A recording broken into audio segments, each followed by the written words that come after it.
কালিহাতীতে পুলিশের গুলিতে নিহত ৩ জনের বাড়িতে চলছে শোকের মাতম। অন্যায়ের প্রতিবাদ করায় পুলিশের এভাবে নির্বিচার গুলি কিছুতেই মানতে পারছেন না স্বজনহারা এসব মানুষ। শুধু নিহতদের স্বজনরাই নন, পুরো গ্রামবাসী স্তব্ধ। নির্বিচারে গুলির জন্য দোষী পুলিশ সদস্যদের দৃষ্টান্তমূলক বিচারের দাবি তাদের। এবং মাকে যে নির্যাতনটা, যৌন নির্যাতন একই ঘরের ভিতরে করছে, সেই ঘটনাকে প্রেক্ষা করে এলাকার জনগণ বিক্ষিপ্ত হয়েছিল।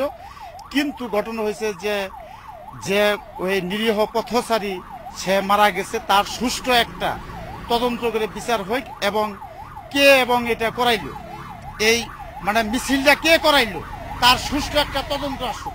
আমি দোকানে বসেছিলাম, যখন শামীম ভাই যখন এই মোটর সাইকেল নিয়ে মসজিদের দিকে আসলো, মাদ্রাসায় মসজিদের এখানে আসার পরে মসজিদের 10-15 হাত আগে মনে করে যে করছে, 10-15 হাত আগে গুলি করছে, পিছন থেকে গুলি করছে, ডাইরেক্ট পেট দেবা দিয়ে এসে পড়ছে। তো এটা আমরা যখন ভ্যানে উঠে নিয়ে যাই তখন দেখছি আর কি। ঘটনার পর শুক্রবার গভীর রাতে পুলিশ অজ্ঞাতনামা কয়েকশো জনকে আসামি করে কালিহাতী থানায় মামলা করেছে। শনিবার দুপুর পর্যন্ত গ্রেপ্তার হয়েছে 6 জন। পরিস্থিতি এখন শান্ত, তারপরও অপ্রীতিকর পরিস্থিতি এড়াতে টাঙ্গাইল ময়মনসিংহ মহাসড়কে বিপুল সংখ্যক আইন শৃঙ্খলা বাহিনীর সদস্য মোতায়েন রয়েছে।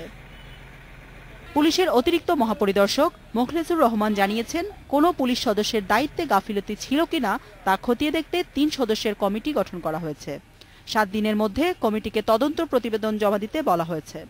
গত মঙ্গলবার মা ও ছেলেকে লাঞ্ছিত করার একটি ঘটনা ঘটে। এর প্রতিবাদে শুক্রবার বিকেলে বিক্ষোভ মিছিল বের করলে স্থানীয়দের সাথে পুলিশের সংঘর্ষ বাধে।